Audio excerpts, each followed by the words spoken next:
Hey Blair, Devin here. I've finally finished with the quarter for the Masters of Science in Electrical Engineering, so I'm done with the coursework portion. Finished out on some signal processing, and, well, I broke my 4.0 grade point streak, so a little bit sorry about that. I got a 3.8 this quarter. So it looks like that my final GPA might be right about 3.97, which I know is still good, and it's an improvement on what I had at University of Portland, but it's not quite as good what I had at the community college, which was a 3.98. I'm not sure if the thesis is numerically graded, so there's a chance that I might be able to boost my GPA at the end of the thesis, but we'll see about that. In any case, I know that God can get me where He wants me to go, but I'm a little disappointed that I didn't quite make the 4.0 streak this time. But I sent Katie a Facebook message. Maybe she told you about it. So I felt better that that even such an incredible student as Katie even sometimes gets less than a 4.0 once in her life. I also emailed Claire, or Facebook message Claire the same thing, and she also, she said that she held on to her 4.0 the whole time. So I must have fabricated that she was somehow a mere mortal.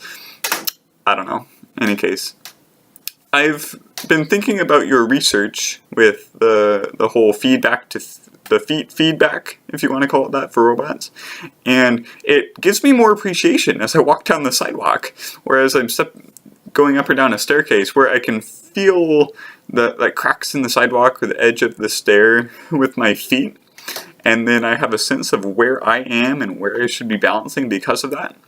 So thank you so much for pursuing this technology that humans have that we kind of literally walk all over and don't think much about, that robots don't have yet. And I hope that when robots are programmed to be more emotional, that they'll come to thank you for all this good work you've been doing so that they won't fall over quite as often. I look forward to hearing how that's going, or if it's changed directions, perhaps. Yeah, let me know.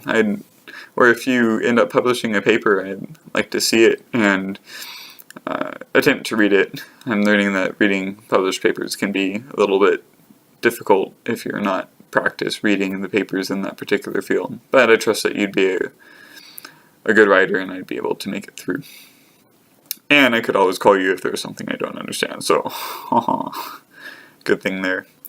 How is Katie? I IM'd her briefly over Facebook Messenger about the whole grades thing, but I IM'd with her and Claire at the same time, and they just started going back and forth, which is fine. That's a good thing, and they weren't like being exclusive or something. But I should have guessed that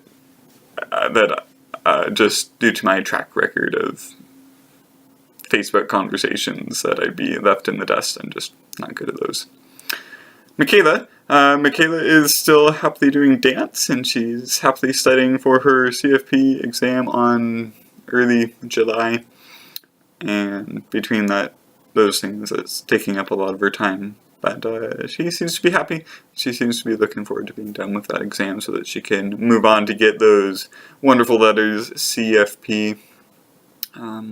I think that getting clients it's going, but it's slow, and I think it makes sense just because she doesn't touch as many people right now, and she hasn't done good work for as many people right now, and that's just something that'll grow over time, just like investing in the stock market or something like that.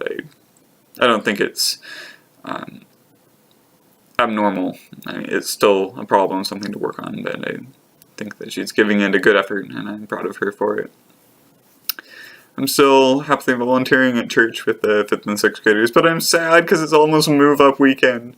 So I'm really excited to get some new 4th graders into 5th grade, but I'm sad that the 6th graders that I've spent time with for the past couple years, they're going to be moving on. I hope some of them come back. Sometimes I still get 7th graders that will come back and say, "Hi, how are you? Good to see you, Devin," but it doesn't happen very often. Maybe these 7th graders, or 6th grade turned 7th graders, will be a little bit more comeback-ish. I don't know what the right word is. I think I'm gonna miss him. But that's just a little short update about how things are going. I look forward to probably applying to the PhD program here in the summer or in the fall as I work on the thesis. Hopefully the thesis will be done in 9 months or 12 if it stretches to that. But before I call it quits for this particular update, I want to read you a poem that I was inspired to write. I was trying to marry together the technical and the artistic. So here's a poem I wrote, not published, but in work, called Space.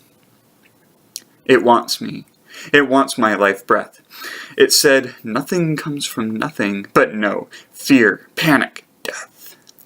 The icy fingers of space-time close in, icy like the thinnest layers on a winter lake, the lonely lake on which I stand. Stand. Stood! The knife has slipped! The code has been cracked! The force which binds the bodies, but not my body, in space and time accelerates my body down into the life-giving, life-taking, liquid expanse.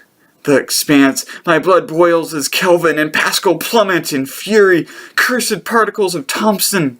I become the expanse. It has me.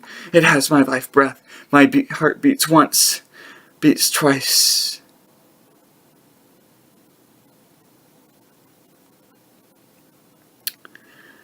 Thanks for listening.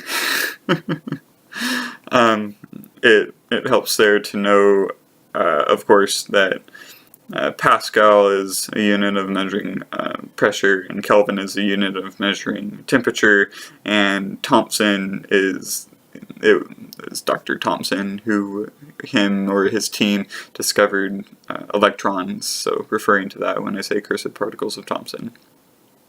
Hope you're doing well. I love you, man, and I hope to hear from you soon. Bye, Blair.